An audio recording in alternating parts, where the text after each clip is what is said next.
I'm Allison Hansard. I'm the Inclusion and Diversity Manager here at AFCEA International. It's my pleasure to oversee our IDEA program, standing for Inclusion, Diversity, Equity, and Accessibility, as well as our Women in AFCEA initiatives. I'm thrilled to welcome you to today's engaging discussion, Leveraging Inclusion and Diversity in Cybersecurity, presented by AFCEA IDEA. This session is designed to be an interactive dialogue, so at any point during the panel, if you have a question or a comment, please feel free to just speak your mind. I would really like this to be interactive. I want us to all continue this discussion. I don't want us to just be talking at you. I want to be talking with you. As our AFCEA community continues to expand, our dedication to inclusivity grows stronger. The AFCEA IDEA program is a reflection of our core values, committed to ensuring that every voice is heard and every perspective is respected. Our panel today represents a wealth of diverse experiences and insights, and your participation is vital to our shared mission. Thank you for joining us and supporting us in this crucial conversation. I would like to thank our sponsors, Sienna and Red River, for making today's panel and following reception possible. Please make sure at the end of today's session that you see people who will be standing in the back of the room for a drink ticket and a food ticket. You'll need both. Now I would like to invite Mr. Matt Conklin, Sales Director for Army and Defense Agencies at Red River, to come up and say a few words, as well as introduce today's moderator. Thank you. Good afternoon, everybody. Again, my name is Matt Conklin, Sales Director at Red River. I'm really honored and appreciative to have the opportunity to introduce our moderator for today. We, as Allison said, at Red River, have a very firm belief and dedication towards this effort, and really are excited to be here today and support the team. And I have the distinct honor of introducing Dr. Hala Strohmeyer-Berry. I really appreciate everybody spending the time and taking the time out of your day to be here with us today. Dr. Strohmeyer-Berry is an assistant professor and director of cyber at the University of South Carolina, Aiken. Go Gamecocks. She holds a Doctor of Engineering, a Master's in Information Systems Technology, as well as numerous certifications. Her research focuses on AI, ML in cybersecurity, supply chain cybersecurity, and cyber policies. Dr. Strohmeyer has received multiple awards and has served on the AFCEA International Board of Directors since 2014. I think we've already done some introductions, but Dr. Strohmeyer-Berry will be providing additional information on each one of them. Thank you so much. Appreciate it. Have a wonderful day, everyone.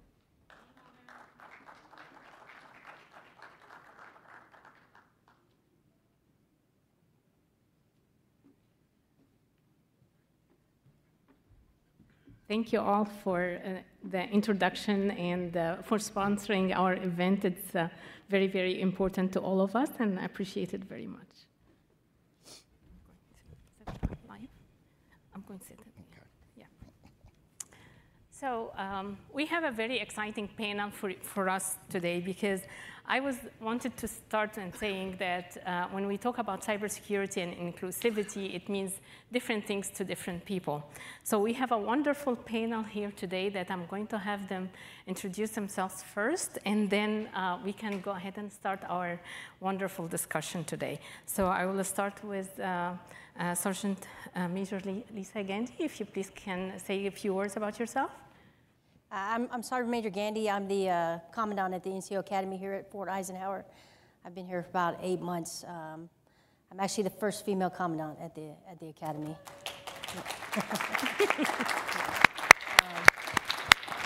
Prior to that, I was a Brigade Sergeant Major out at Joint Base Lewis McChord, Washington.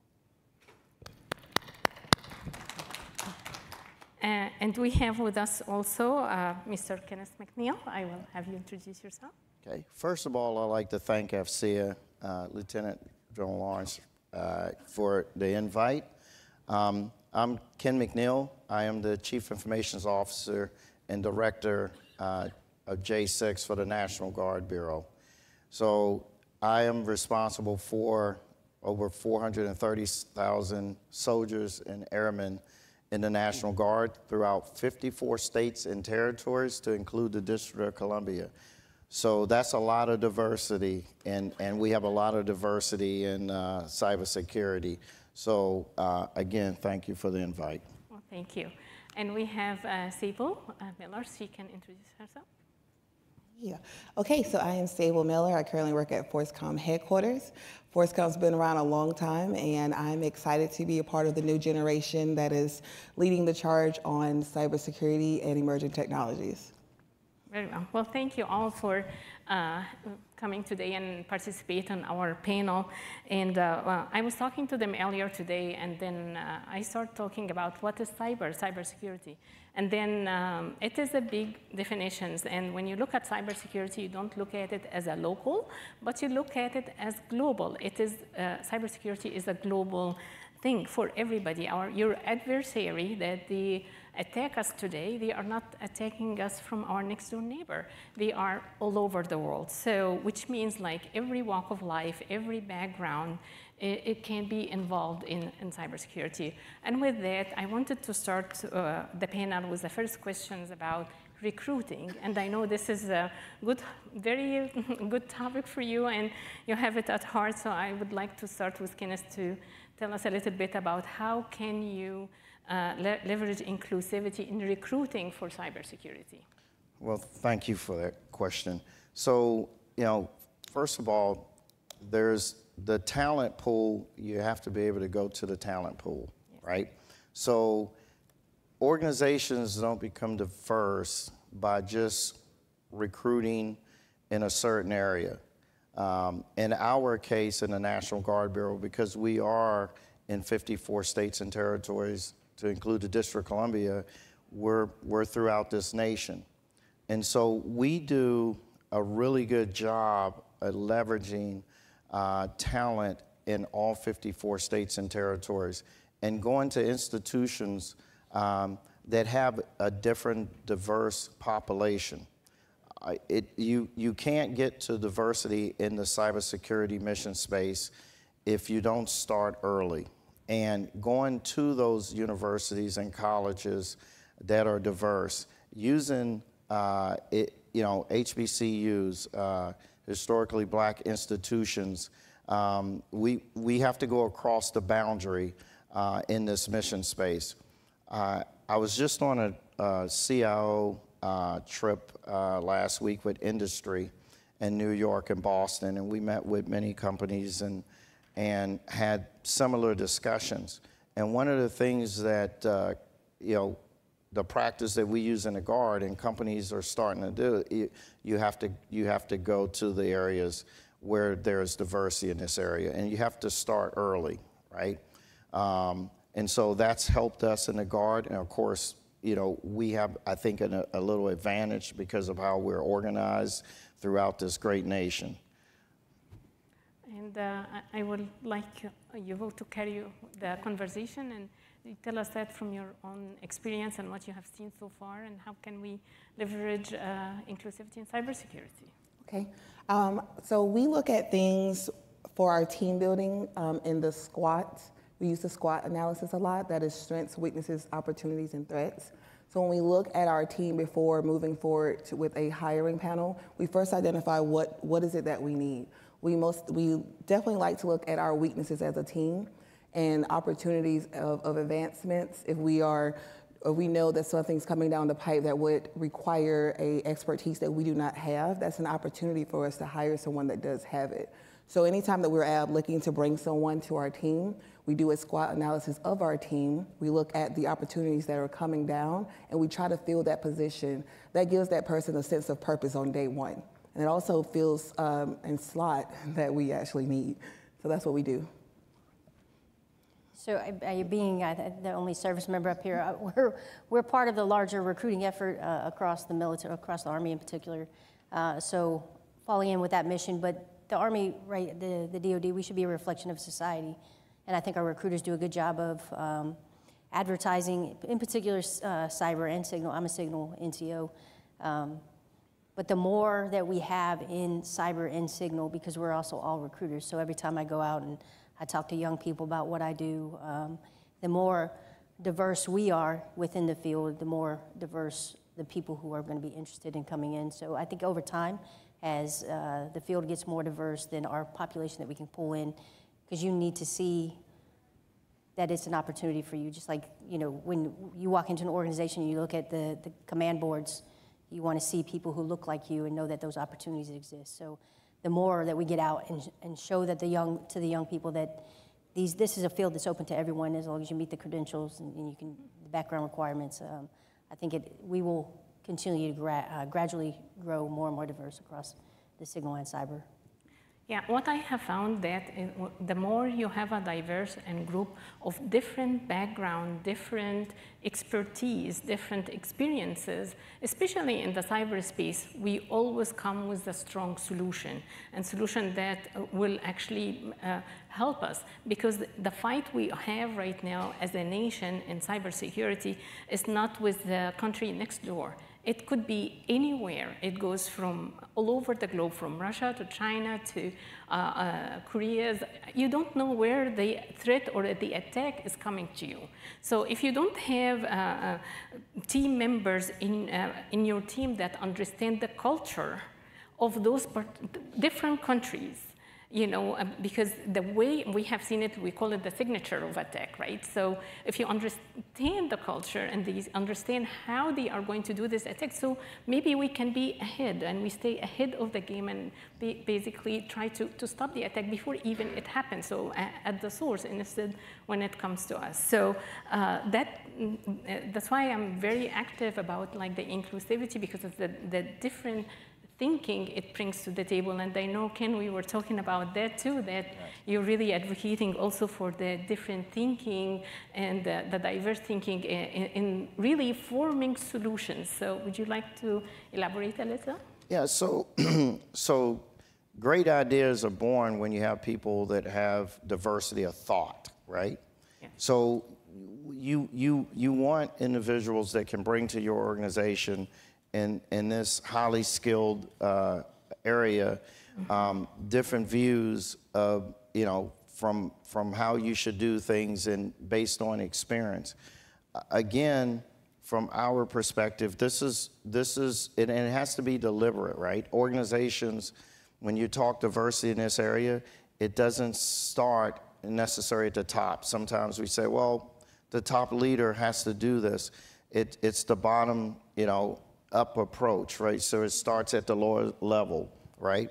And so we really work hard at, you know, looking across the spectrum and the guard at the talent and diversity. Now, we're fortunate because we're made up of a force that is mostly tradition, meaning that they work in this. We have, you know, so many guardsmen that work in this mission space every day as civilians in that environment that we can leverage. And so that's been very helpful for the National Guard at how we take that approach with diversity in this cybersecurity IT mission space. Okay. I feel like diversity does start at the top because it starts with policy. I feel like inclusiveness starts next door. The person that's next to you every day, the person that you work with in the team groups, that's the person that's gonna create the cultural acceptance, and they're the persons that are gonna see I hate that term, the diverse hire, but they will see that person that's in the room and actually include that person. So I feel like diversity means a policy is in place and you will hire that person, but inclusivity is the person that is next to you, the person that you're working with, and you're listening to their ideas and you're including them in the process. No, I agree with both. I think, you know, from the way we operate in the Army is as teams, and the diversity of thought is it's important to what we do, because we're all a reflection of how we were raised and all of our experiences over time, and all of that in turn develops how we approach problems and how we come up with solutions. And if we all have the same experiences and we come from the same background, you're not going to be able to think outside the box, so to speak, or you won't have that diversity of problem solving. So for us soldiers, there's huge value to having the diversity of backgrounds and male and female or wherever you were raised, because everyone brings that to the team, and that diversity of thought is really kind of powerful in how we approach things as an Army and in problem solving, especially at the very junior levels when the soldiers are trying to learn how to attack problems. That helps the diversity of thought and all of the different backgrounds. It really does help how we approach problem solving at the junior levels. I just want to, can I add one comment? So you have a very good comment when you mentioned the top. What I want to clarify is sometimes organizations, leaders need help, right? They may not know any better, right? So when I say the bottom, we still all have a responsibility in our organizations to promote diversity in this mission space. Because we can't assume that you're going to go into an organization and the top leader is going to, either believe in diversity in this mission space or really understand what it means. And so I think both ways, but you make a good point. I think the easy button, if the senior leader really believes it and policy starts, but in some organizations that's just not happening. So you've got to kind of push that up. Yeah. I agree. A policy is only as good as the people who are implementing the policy and the people who are enforcing the policy. So buy-in from the top, also buy-in from the bottom. I think that's how you kind of approach that. And it comes also to the feeling of those employees and the contributors. If they feel like that their ideas is heard, right, and it's appreciated, it will only do good, because it will always encourage them to even invent more, think outside the box, look at ways of solving problems that we never even thought about before, because now you encourage them, you empower them to basically speak their minds and basically come up with solutions that you really wouldn't have got if you just don't promote for the free thinking and the diversity of thinking.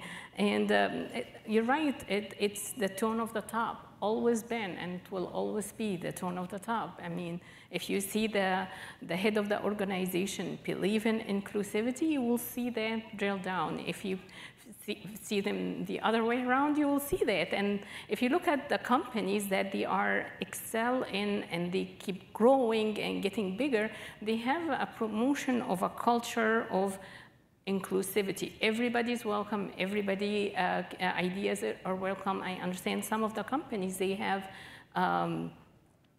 competition by asking people, oh, we have this problem here that came from industry. You may want to give us some ideas, and you will be surprised how many people that they will put the good diverse team together, and they will come with solutions that most likely will win. Because if you are all alike with the same background in one group, you will have this solution that may work at that level. But when you have the different background and the different expertise and the different culture in one group, they will come up with something that not just will work for now, but it also will solve a bigger problem and maybe used elsewhere as well. So I have seen that success, and that makes me so excited about it. So that brings me down back to the tone of the top, which brings me also to the strategy. So what kind of strategies those companies will have or will implement, not just companies, but organizations and at the National Guard, for example, that you think that we will need to have to promote more the diverse of thinking? Yeah, it starts in an organization where as you define your shortages, like was said earlier, as far as what you need and what you're looking for, again, you have to go out and pull from those communities, in our case, because of how the Guard is structured, and institutions that have the skill sets. When we talk about today, this mission space being a shortage, right, across this great nation, you have to build that pipeline, right? And it's all about, you know, really starting that early on. If you don't build a pipeline, well, you're not going to have diversity.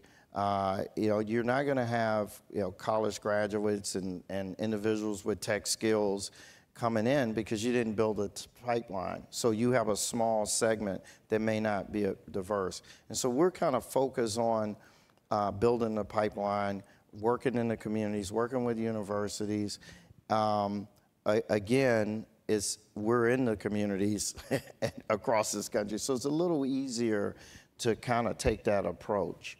So we want it to be an interactive session, and we need to have some questions. So I understand we have a question. Thank you very much. I'm a colleague of Allison's. Thank you very much for setting this up. And having been a prior non-commissioned officer, we lead by example. So my question is to you, Sergeant Major. Yes, ma'am. As the first woman commandant of the Non-Commissioned Officer Academy, what challenges are you facing? And I'll leave the microphone up here for y'all. Thank you. Honestly, ma'am, I really, the challenges I'm facing really don't have to do with me being the first female commandant. It's managing the talent coming into the academy. We have, obviously, the signal soldiers, our signal NCOs, cyber NCOs, also have PAO NCOs.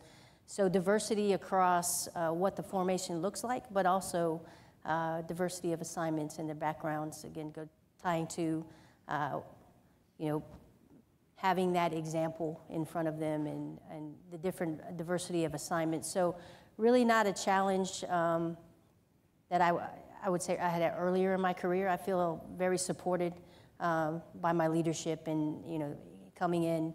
It was a point that was noted, but it's not, to me, I want to get to the point where we're not marking the first anymore, right? It's just, it is what it is. And earlier in our career, you know, I did have significant challenges. I was the only female first sergeant in a basic training brigade at Fort Sill. Nothing horrible, but, you know, there was a different time and things that were going on with bringing female recruits to Fort Sill. And it was just a sense of nervousness that doesn't necessarily exist as much now. A lot of my male peers kind of walking on eggshells, not sure if what they should say is right. But I think we are much more comfortable now as an Army and as a force. We're not there yet by any means, but we're much closer to where I think we need to be. Thank you. Hey, good afternoon. I think this is a great topic, and this is more of a comment, but I would like for maybe you guys to amplify on the comment. I think you had asked, Haley, about how can you, you know, do this, or how can you ensure diversity or inclusion. And I will tell you, you know, having been a three-time commander in the Air Force and commanding a joint unit, I think you have to be deliberate in your execution or in your hiring, and by that I mean if you're in a position to make a difference and make selections, I'm going to go a little bit local on you. You can't be scared to do something. And by that I mean, you know, if you're getting, say you're getting packages for a nominative type assignment, Yes. I'm not saying that you know you have to have a quota, but if you don't have diverse packages in that, and that diverse is not just you know, gender and ethnicity, you know, it's experience. It can be services, it could be different types of jobs, but if you don't have that diversity in your the people that you are recruiting or considering, you're not going to end up with diversity in, you know, or as much diversity in your organization. And I also just say, you know, I think it's important to consider everybody's vantage point, you know, and respect the vantage point and respect what that vantage point brings to you and your organization. I'm very passionate about that. I happen to have a boss that's sitting right to my right that is very passionate about that and very deliberate about that. And that's why we have a great organization, because we have that diversity of thought. But more of just a comment. I'm very passionate about this. Allison knows that I work with her a lot on this, and I just appreciate you guys being a part of this. But if you want to amplify, you know, on any of that, and just a shout out to CSM. We used to be in the same unit, and very proud of her. Thank you, sir.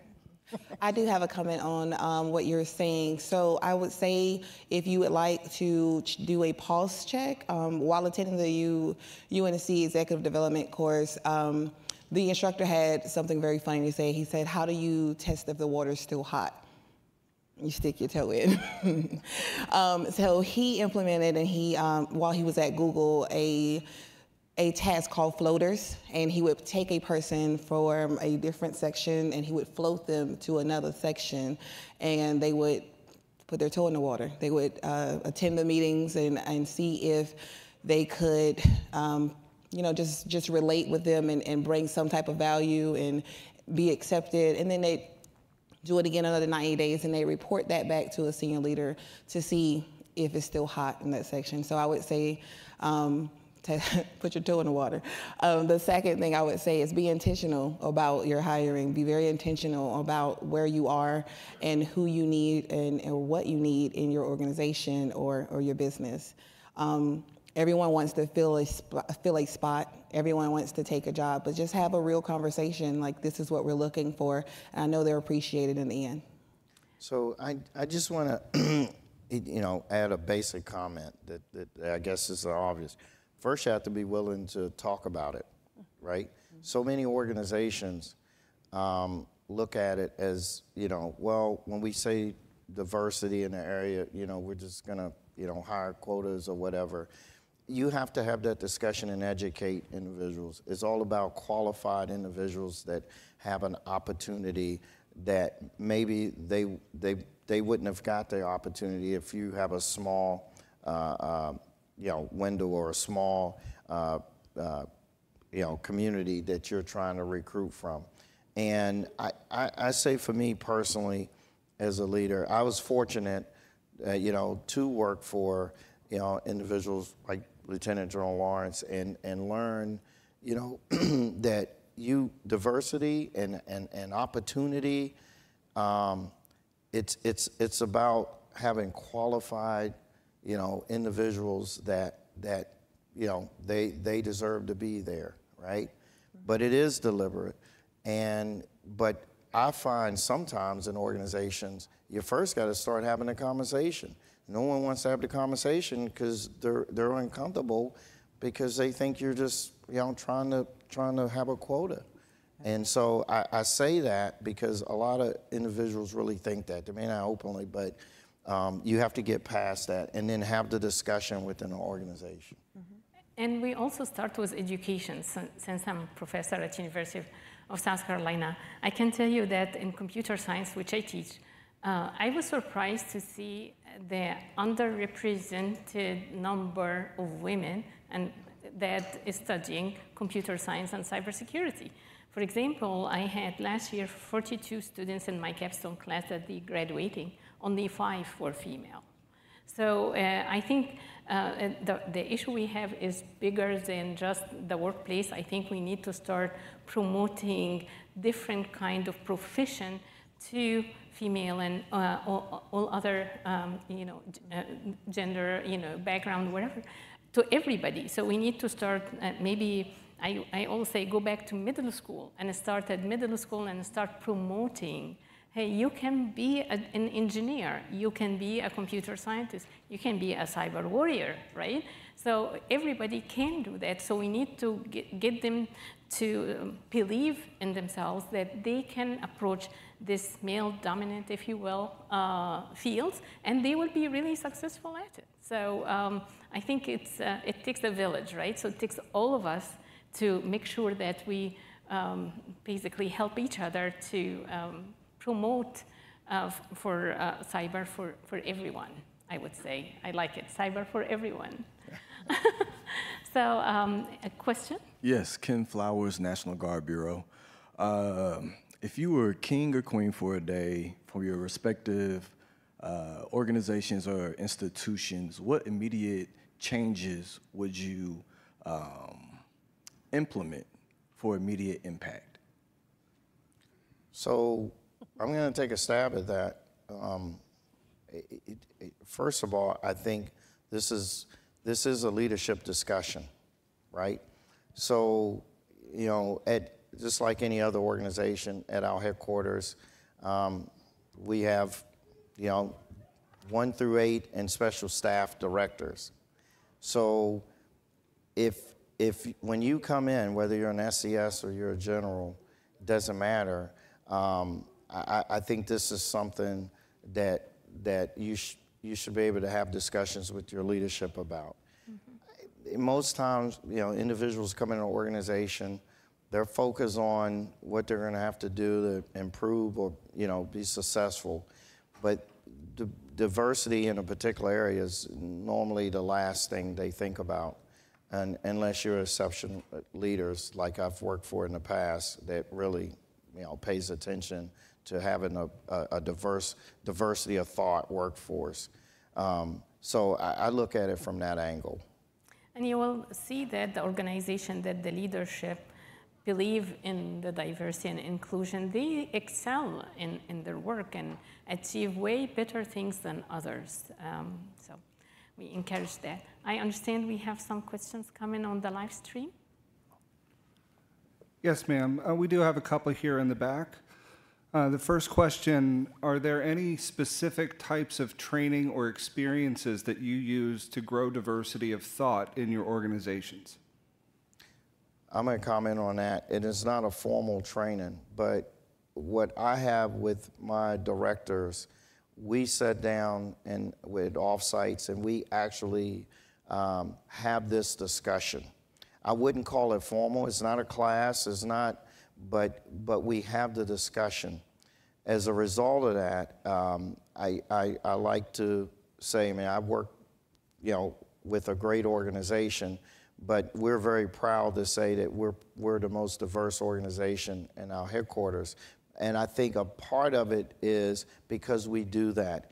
And, you know, you have to listen to how people, you know, view things. You may view the diversity one way and someone else sees it a different story. But if you never have the discussion, if you don't talk to your leaders and get their views, you can't continue to have diversity of thought in this very short mission space as far as having talent.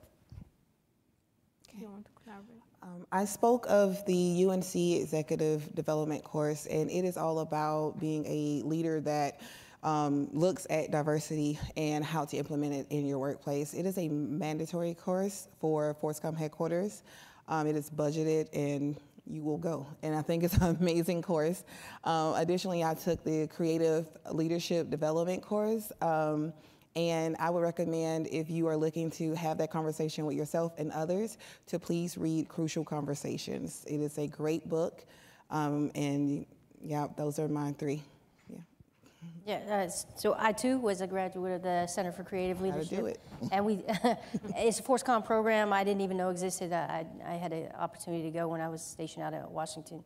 And we talked a lot about diversity and how do you have those conversations with your organization. So I would say, and going back to your question about, you know, what would I do for a day, I'm in a unique position. You know, as the commandant, I can kind of control my own organization.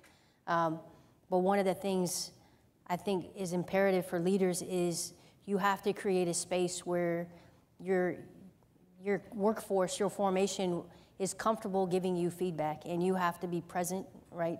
Especially in the military, you have to get out there.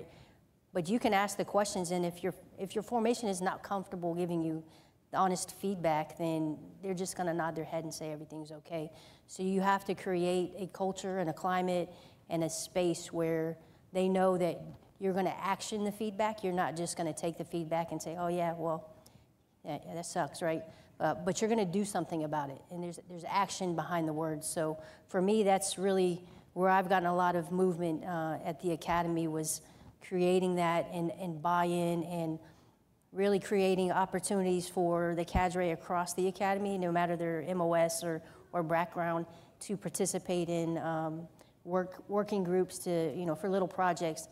They don't even know that this is part of the purpose behind it, to force them to kind of get those ideas together and have those conversations, sometimes without even me in the room, right? Because they need to have space to have those conversations amongst their peer groups too. Very well. Yes. Hi, Dustin with Vision IT. I'm going to hit you with a ChatGPT question. So, Okay. not from ChatGPT, just like your response would come from. So, explain to me, like I'm a 5-year-old, what does diversity mean to you, each one of you, and then what does that diversity look like in each one of your organizations? How is your definition, that simplified definition, exemplified with a specific example from your organization? I want to start off with that. So diversity for me is diversity of thought, right? So it's just not about gender and race and all of that, right? It's having a workforce that come from diverse backgrounds, that have diverse experiences. Yes, gender and race can be a part of that, but it's really about thought. No one wants an organization where everybody thinks the same way. The leader can be driving the organization off the cliff, and if everybody is thinking the same way, that organization is going to drive off the cliff. And so we deliberately, in my organization, we consider and we look at diversity of thought during our hiring process. And that's why I said earlier, it's not about, when you bring up diversity, sometimes it's a bad word. People think quotas and all of that type of stuff. And no, this is about the diversity of thought. We live in a great nation here. And I'm fortunate. I get to travel around the 54 states and territories in the District of Columbia and see great soldiers and airmen, every day serve this great nation, and that's pretty diverse. That's pretty diverse. And so I have this philosophy. I should look like the 54 states and territories in District of Columbia at the headquarters. That's how I should look, right? So, but it is a deliberate thing, and it is about, having individuals, and especially in this, I keep saying this, the cybersecurity, we're short in this nation, right? We're pushing, I just came off the industry trip last week, and, organizations, industry is saying, hey, there's a shortage, recruiting. So we have to have deliberate effort to bring young people in, but, from diverse backgrounds. And it starts very early. I think you said, middle school, where I even think it starts, or having young girls get interested in elementary school in math and science and STEM, and people are, different backgrounds. It starts there. So that's kind of how I see it. I can tell you that just drive I-95 and go up to the States. Up in New York, it's completely different culture than when you go down in Florida. So this is just a different culture right there. So there are different background, different culture. I think what we ought to do is start learning how to work with each other, how to respect each other, and how to respect each other's views and encourage that. It's not because I view this way, it is the right way. We need to be more open-minded and start thinking outside the box, because guess what? We are all United States of America, and we are in a fight that coming to us from the entire globe. So we need to make sure that we have the expertise in-house, we have the different background in-house that will basically help us with merit, with the experiences that will help us defeat that. So we need to stay ahead in the game, and the way we can stay ahead of the game is we need to learn how to work with each other in a diverse culture.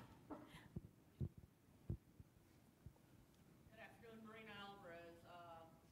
Recently retired Fed, started my company, Cybersecurity.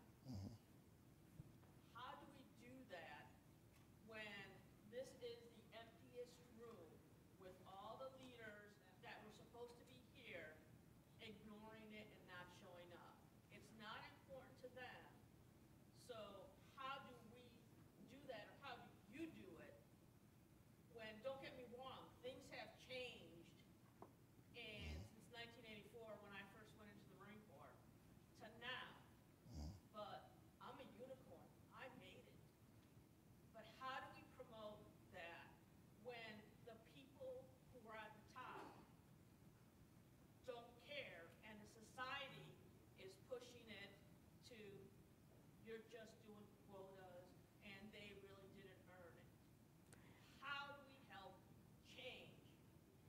So it's not about quota. And I know that. yeah, and The emptiness and the echo in this room shows different. well, the good thing it is recorded, so maybe they will watch it later. So I want to comment on that, right? So this is where I commend AFCEA and the leadership. You have to continue to have these forums, right? So you're absolutely right, right? This should have more individuals, leaders in the room. But I guarantee you that these forums are going to continue to happen, right? I like these forums because you have an opportunity to put the story out. I represent the National Guard, right? 54 states and territories. If AFCEA was doing this 5 days a week and they said, you know, Ken, we'd love you to be here, you're going to do it. That's how because it's education. Because tomorrow, someone could be in here that walks away and they learn something. And one individual learns something, it could be a snowball effect, right? I looked at it that way. You know, I got to come and listen to a panel, and now I got to go back and maybe change some things. So not to dominate this, but, you know, and I didn't say this earlier. So I am the first African-American SCS at the National Guard Bureau. So I feel fortunate that I was brought up right. And I don't want to, you know, put her on blast, but when you work for great leaders, it reflects, right? I got an opportunity to work for Lieutenant General Lawrence, right? You are a product of what you saw as leaders as you come up, and also being fortunate enough to serve this great nation and the United States Army and the Signal Regiment. So, but if you give up and you get frustrated, then you're never going to get there. So you have to continue to just push.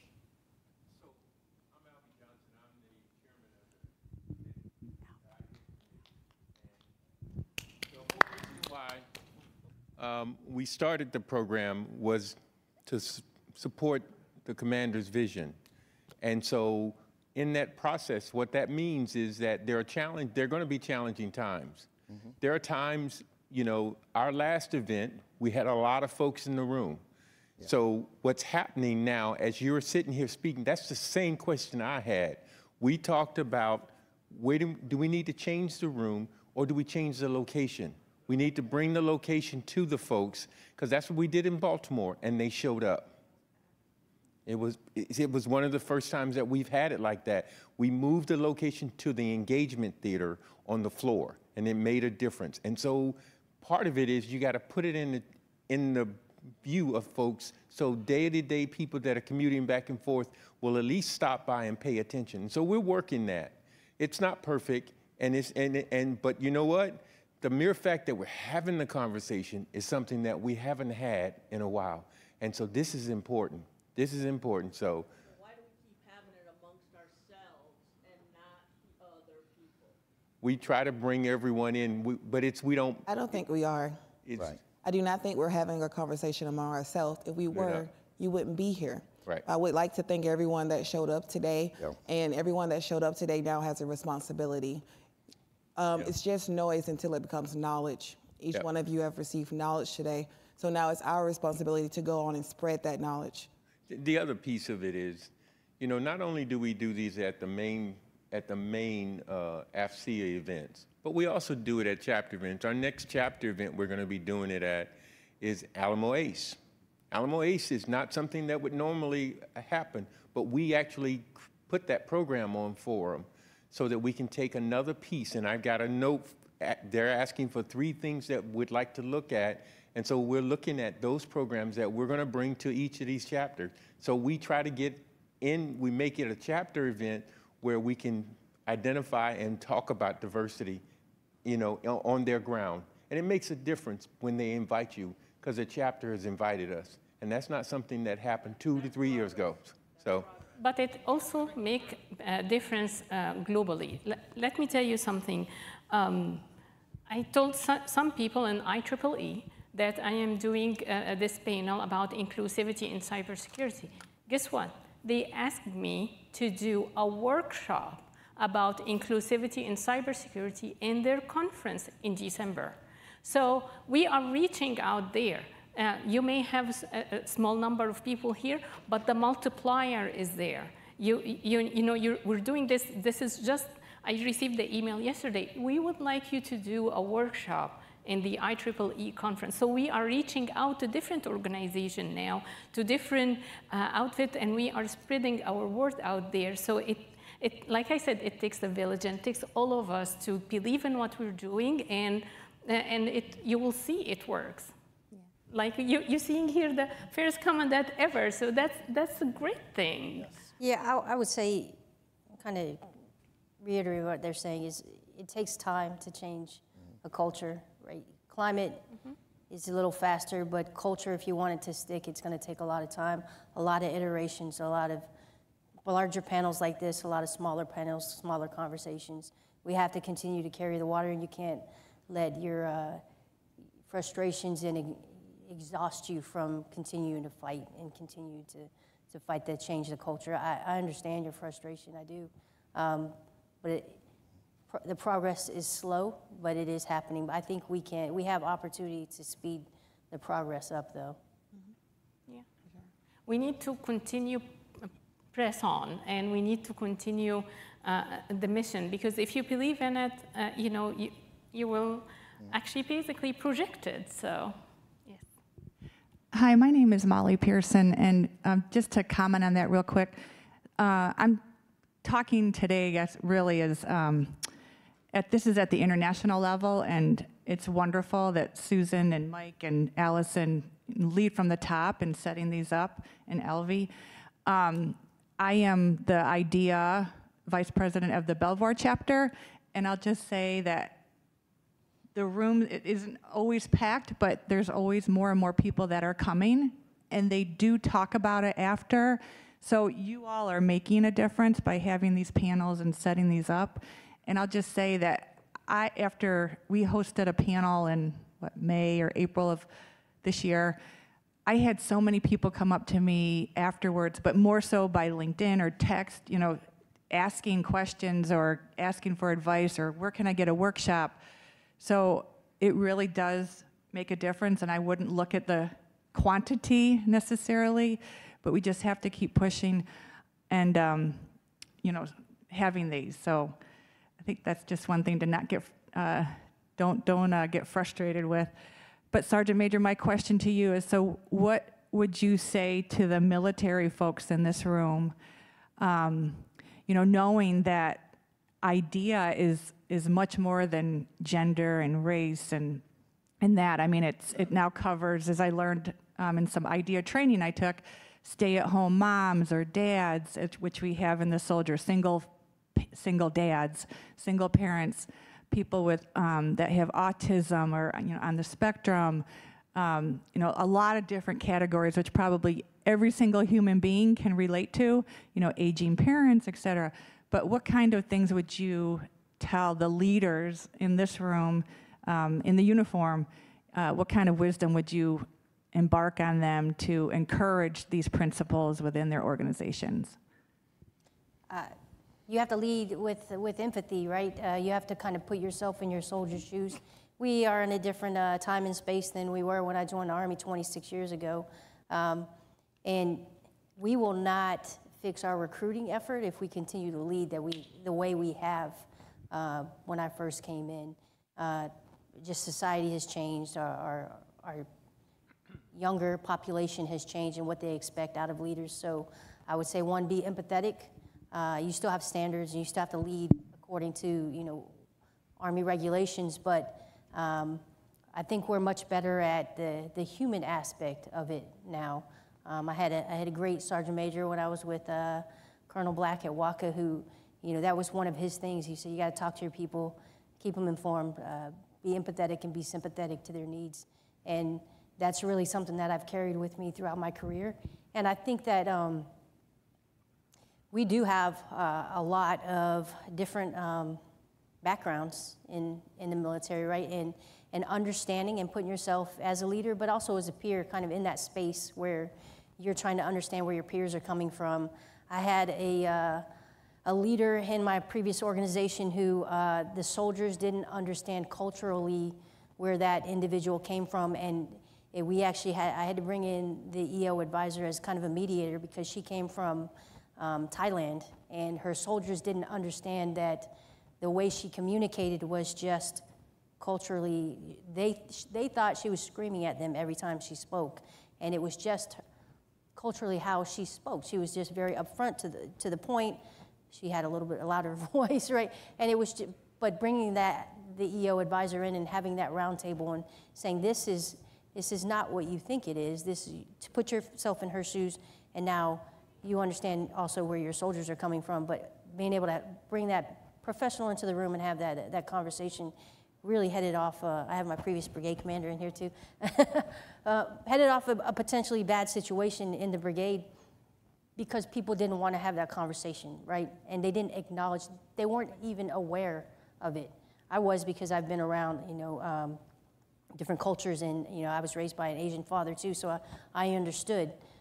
But if I didn't have that experience as a leader, maybe it would not have been recognized, right? And it could have been disastrous for that NCO. So being able to recognize situations and also bring action to the table, I think that's really powerful in an organization. But again, until we have diversity across leadership, right? Because you're not going to be, you have to lean on your peers. My peers, when I was a first sergeant at Fort Sill, would always come to me, and I welcomed it because they wanted to understand the perspective of their soldiers from whatever it was from, being raised by a Filipino father or being a female in the combat arms unit. They wanted to understand. They didn't want me to solve their problems. They wanted me to give the perspective. And I think you have to be patient also with when people bring those to you. A lot of times it's like, okay, what, you want me to solve your problem? No. You want me to help you understand, and it's perspective, right? I think that leaders have to take the time to share perspective and be okay to disagree sometimes too, right? Yep. Hey, Lieutenant General retired Dick Formica from Caliber Systems and a longtime battle buddy of General Lawrence. I wanted to make a couple of comments. I don't really have a question for the panel, but I do value the contributions that you've made to this discussion, and I thank you for your preparation and for the remarks that you've made.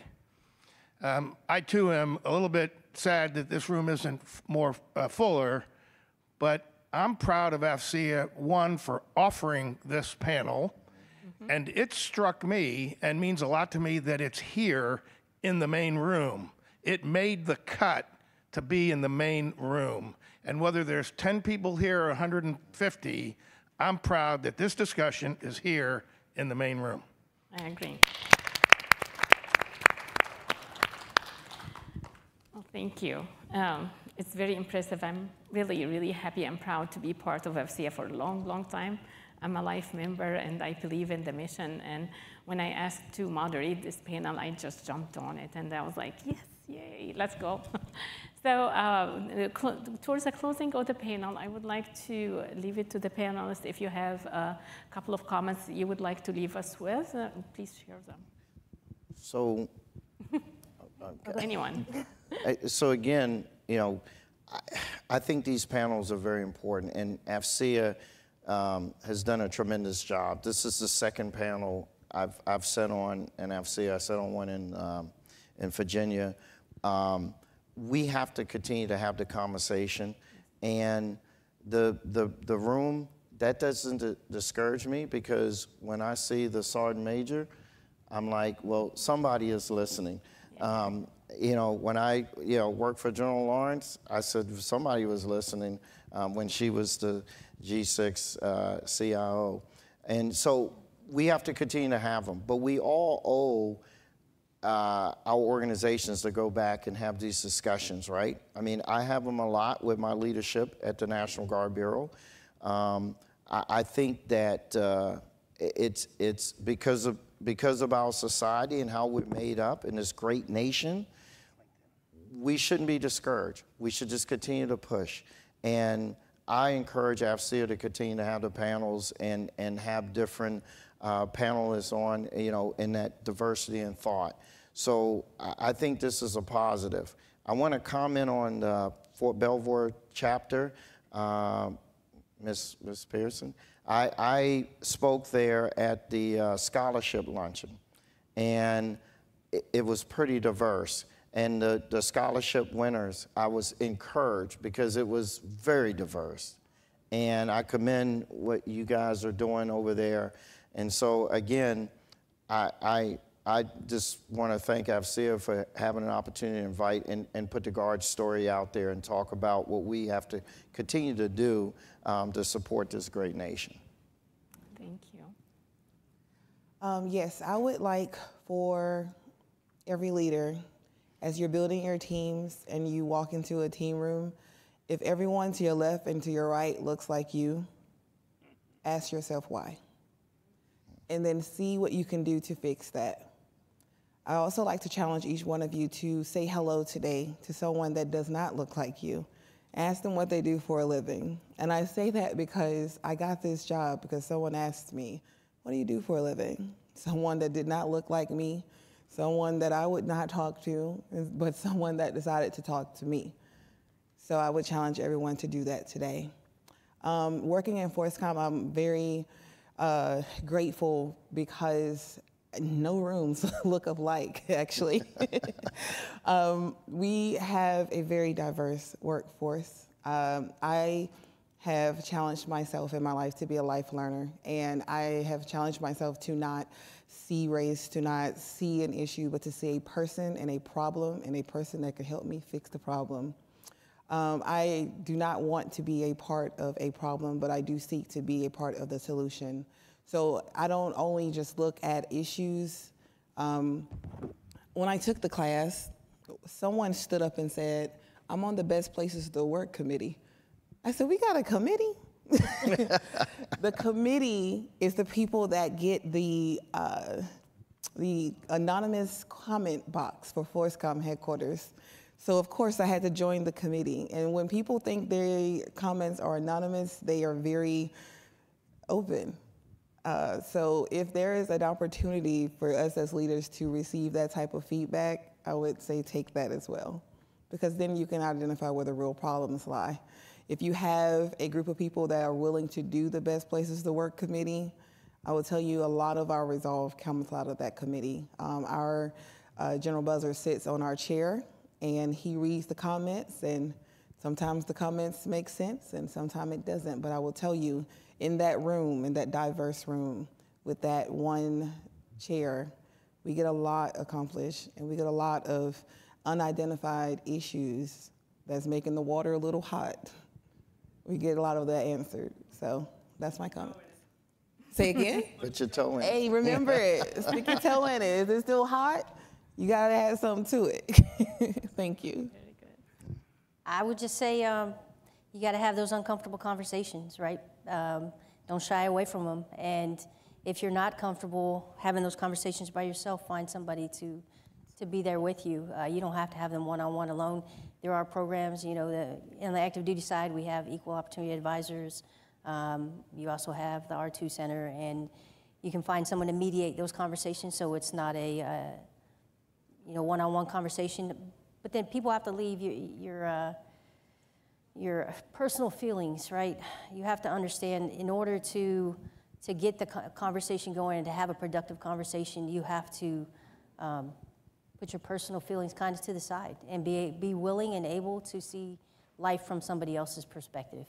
Right? And if you're not able to do that, then you will never be able to have any of those uncomfortable conversations. You have to step out of that space so you can understand where somebody outside of where your background has come from. So thank you for allowing me to sit on this panel. I really appreciate it. And I would just ask everyone here to go out and continue to carry the water. Well, thank you. Thank you, panelists, for coming and having this exciting conversation. And it is just the beginning. So we're looking forward. Thank you. Thank you. Thank you, everyone. I had planned some comments, but now I'm going to change them due to the conversation. First of all, I do want to say that we all feel it, right? The emptiness of this room. And this program means the world to me. So the fact that you all are here is amazing, and we will continue this conversation in front of other people. And hopefully, you know, as my mentor and chair of IDEA, Alvy always says we need to be comfortable having these uncomfortable conversations. And hopefully, you know, the more that we talk about it, people do get more comfortable hearing about it and participating in this discussion. So I just want to thank you all so much for your time today. I know it smells really weird in here. I'm sorry. I would like to first thank Dr. Halash-Dromia-Berry so much for moderating today's panel, and to all of our panelists, Mr. McNeil, Sable, Command Sergeant Major. You were all fabulous. I really appreciate your time. We have made a donation to the Schrader Graduate Diversity Scholarship, which is part of our Education Foundation, awarded to full-time women or minority students enrolled in at least their second semester or at least two semester equivalent courses currently pursuing a graduate degree, and that has been made on your behalf from AFCEA. I would like to thank again Sienna and their co-sponsor Red River. Thank you so much, Matt Conklin, for introducing this. And right now, we will be starting a reception for you guys, so please make sure you grab a drink ticket and a food ticket. That will be happening in the Riverwalk hallway. So go towards where the smaller sessions room are, Lamar and Estes, and I would love to see you there and keep having this conversation. And I thank you again. Thank you. Thank you guys so much. Thank you.